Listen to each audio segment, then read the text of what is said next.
Bonjour Charline. Salut Thierry! Écoute, je te remercie énormément parce que déjà ça me fait plaisir, ça me fait chaud au cœur de t'avoir parce que ça faisait un petit moment que je voulais t'interviewer. Ouais, bah, écoute, je te remercie complètement de ton invitation. Ça fait vraiment plaisir d'être là aujourd'hui avec toi. Plaisir partagé. Dis-moi Charline, bon, je pense que tous les internautes ne te connaissent pas forcément. Alors je vais te présenter rapidement. Donc tu as une chaîne YouTube qui Oui, s'appelle Devenir un leader inspirant. oui. Et tu partages en fait sur cette chaîne tous les conseils pour être plus à l'aise en société, avec les autres, et puis avec soi-même surtout, parce que c'est ça qui est important.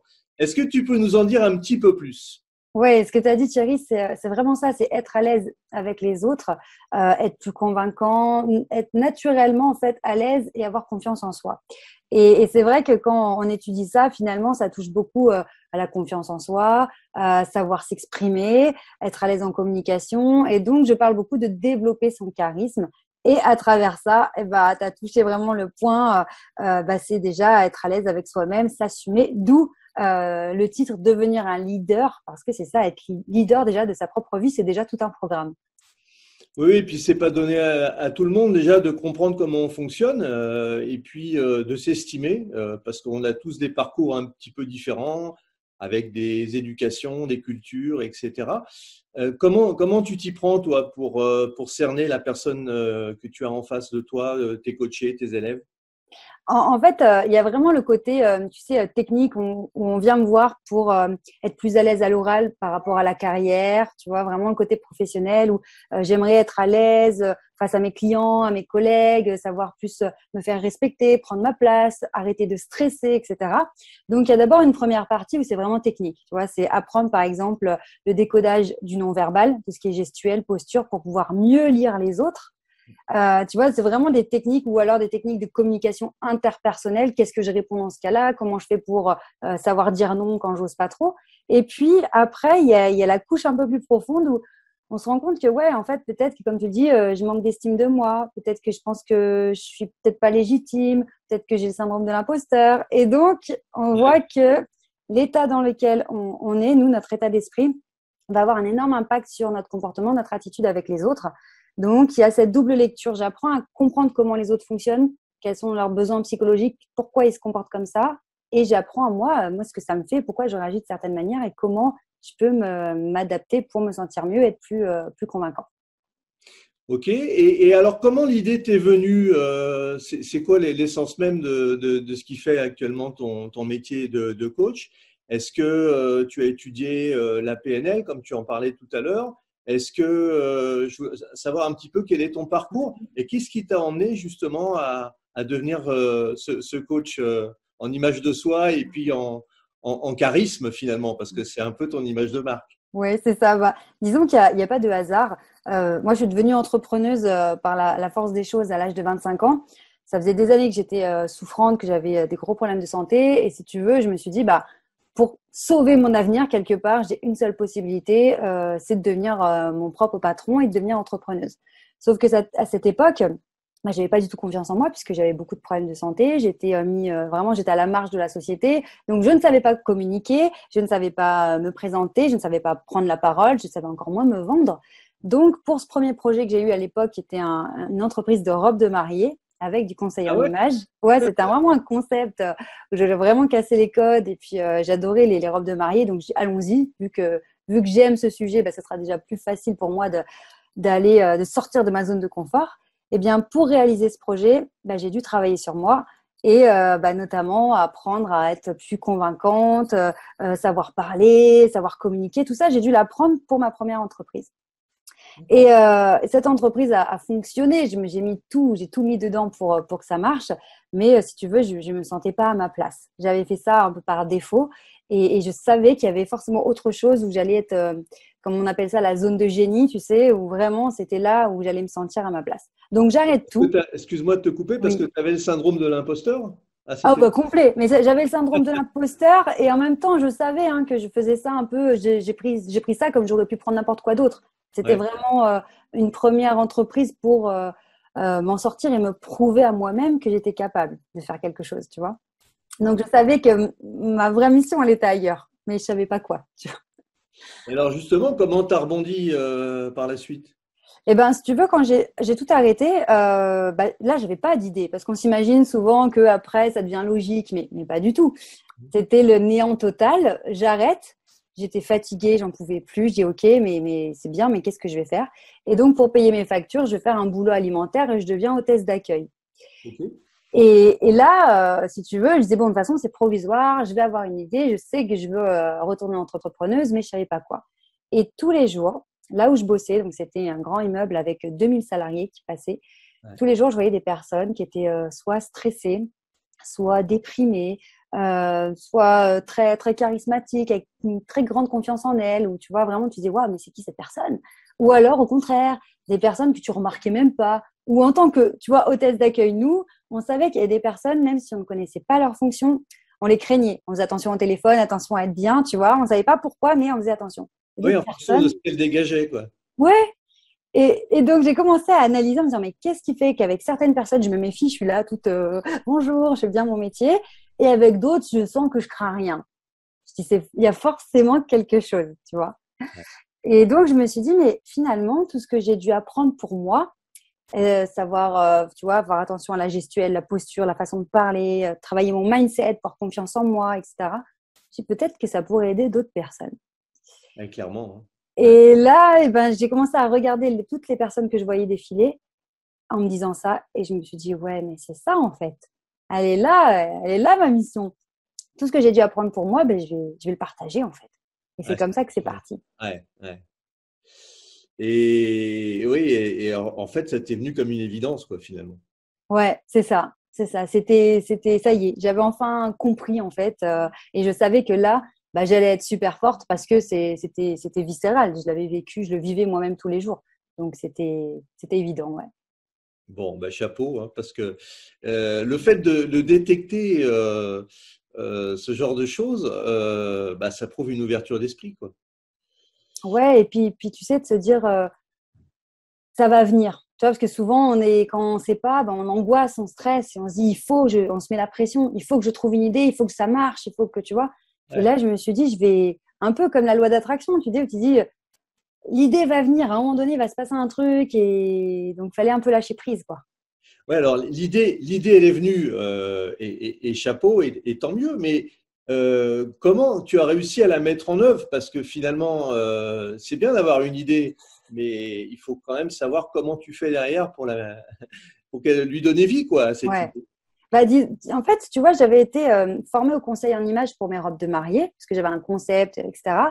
Et donc, je me suis dit, bah, je peux déjà partir de ça, du conseil en images, aider les personnes sur leur look, leur image, pour être plus convaincants et puis qu'ils aient plus confiance en eux. Donc, j'ai commencé à faire du bouche à oreille, aller dans des soirées réseau. Donc, là aussi, fallait y aller, tu vois. Tu y vas avec tes cartes Ouais. de visite, tu te présentes, tu essayes de convaincre. Et donc, j'ai commencé à faire mes premiers clients comme ça, sur vraiment le look. Et je me suis vite rendu compte que ça suffisait pas, en fait. Les gens n'étaient pas plus convaincants, mieux dans leur basket juste parce qu'ils changeaient de vêtements.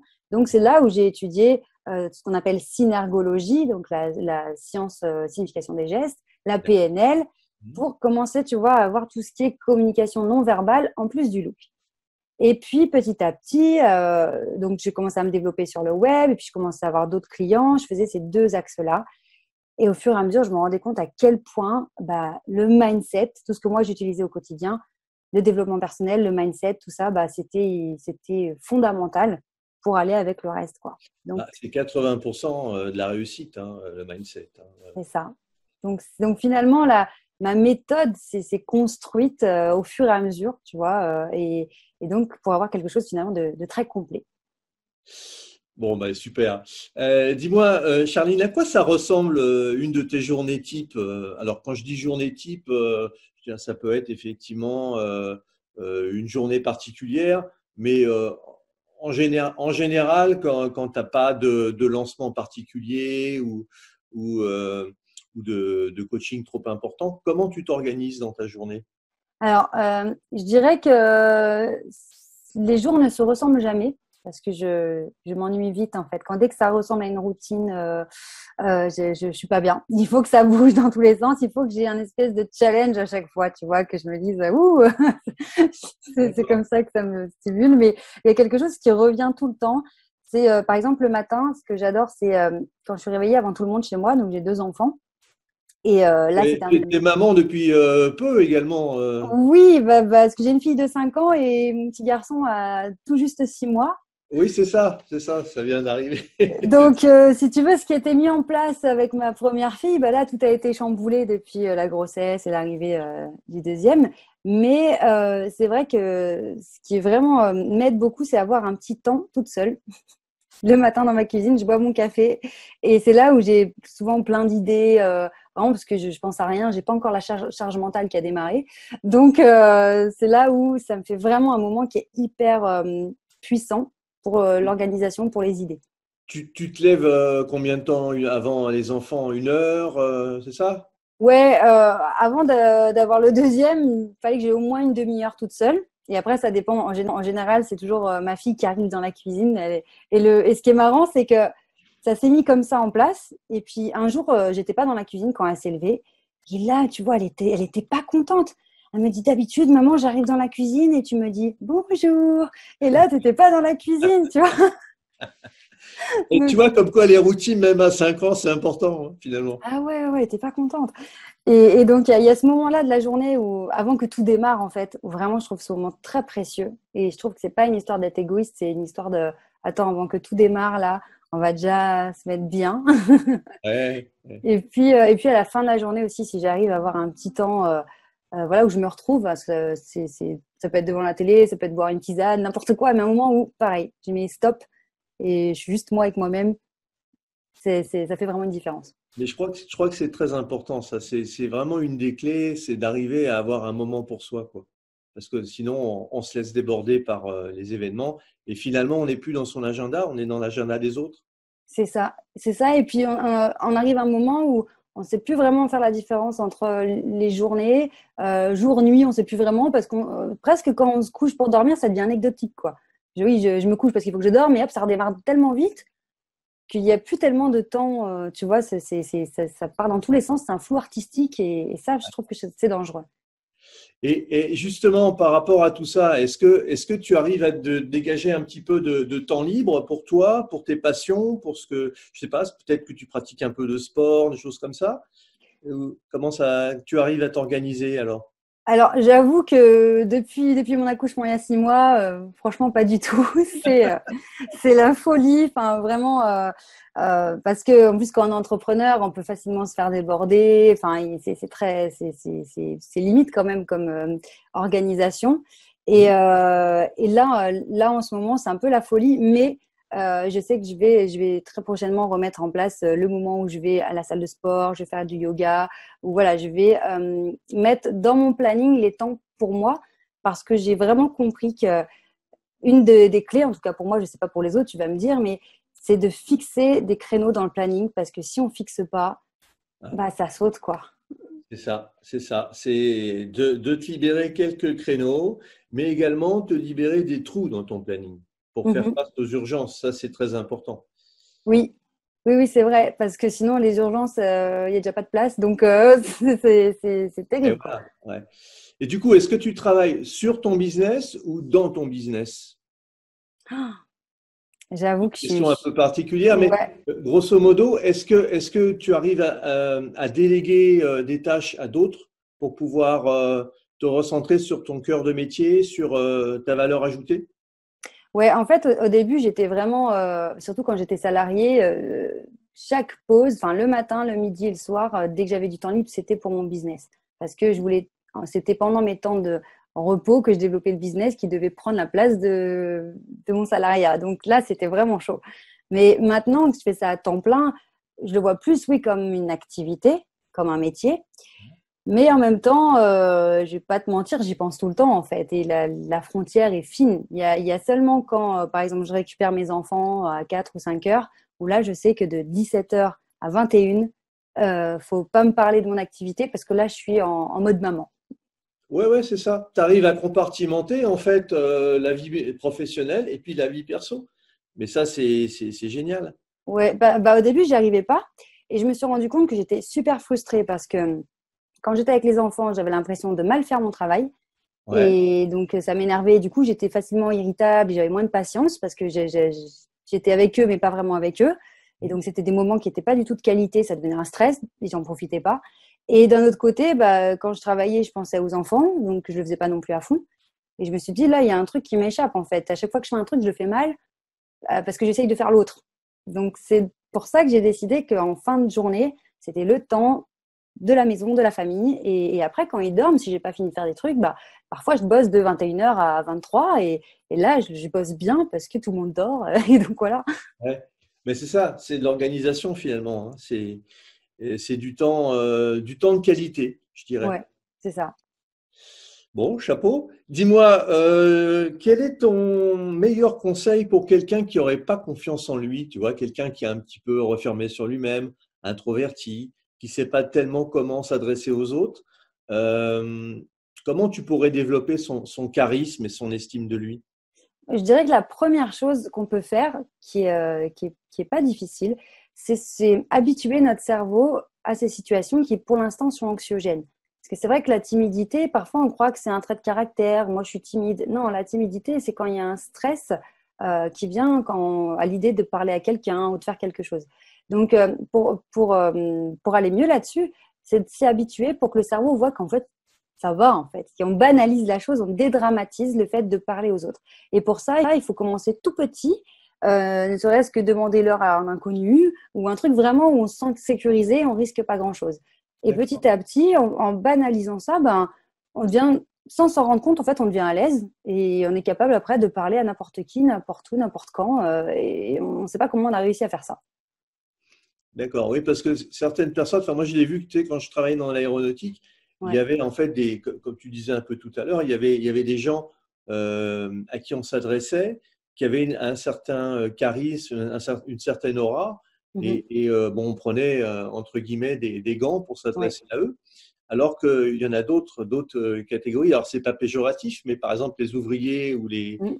les gens qui sont dans des castes un petit peu moins importantes, bah, du coup, c'était plus facile de discuter avec eux.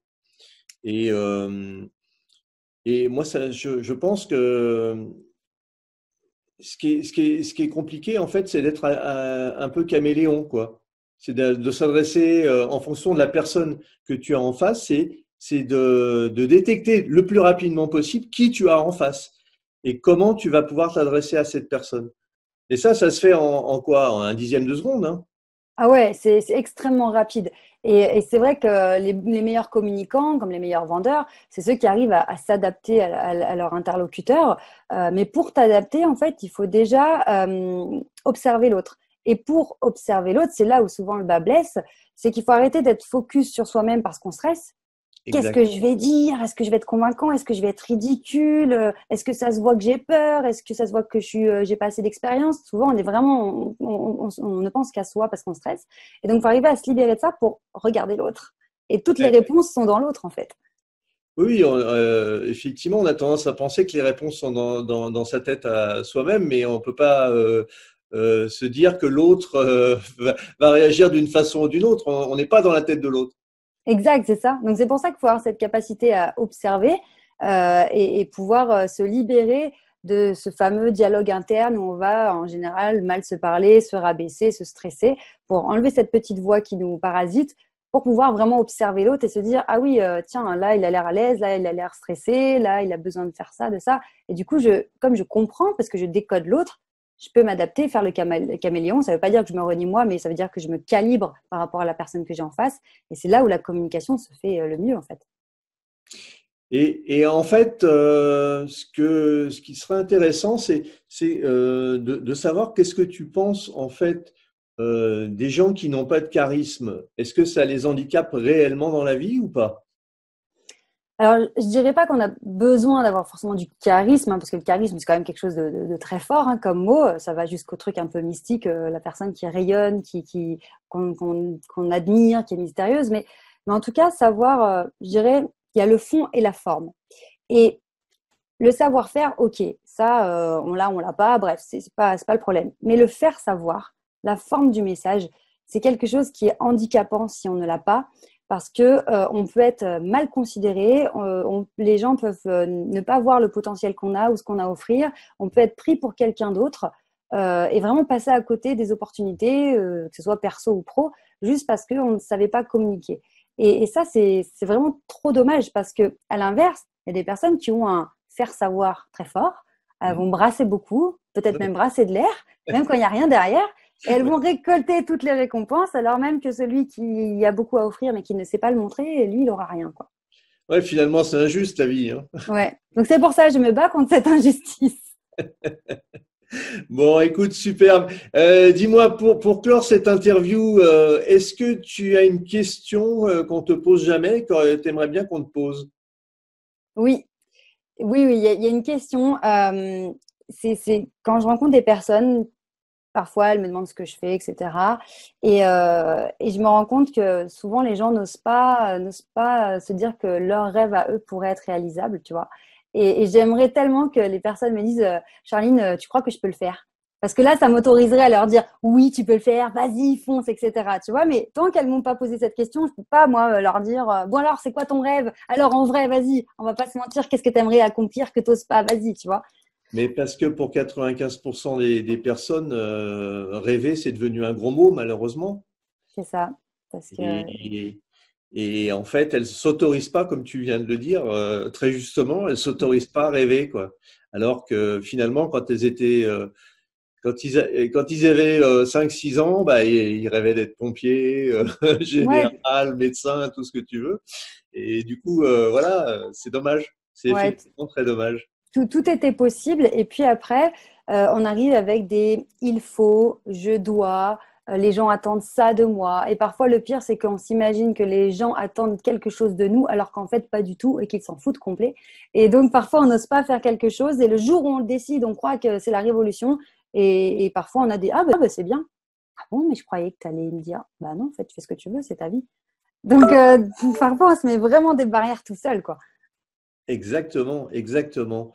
Mais écoute, Charline, ça a été un vrai plaisir de partager ces instants avec toi. Bah, pareil, plaisir partagé, vraiment. Et puis, je mettrai dans la vidéo les liens pour retrouver. Donc, tu as une chaîne YouTube qui est florissante, euh, Ouais, ouais, ouais. pratiquement 30 000 abonnés, enfin même un peu. Ouais, ça y est, ouais, ouais, on a dépassé les 30 000. Je suis vraiment heureuse de voir que les sujets que j'aborde, bah, finalement, ça parle à beaucoup de monde. Donc, finalement, je dis tout ce que j'ai traversé, bah, tu vois, ça a une utilité vraiment concrète. Donc, Ouais, ouais, ça me ouais. touche. Et puis, Donc, oui, on me retrouve aussi beaucoup sur LinkedIn. Je partage beaucoup sur LinkedIn, Facebook, Instagram. Et très régulièrement, de plus en plus, je vais faire des conférences en live. Donc, voilà, pour pouvoir échanger avec les gens en live.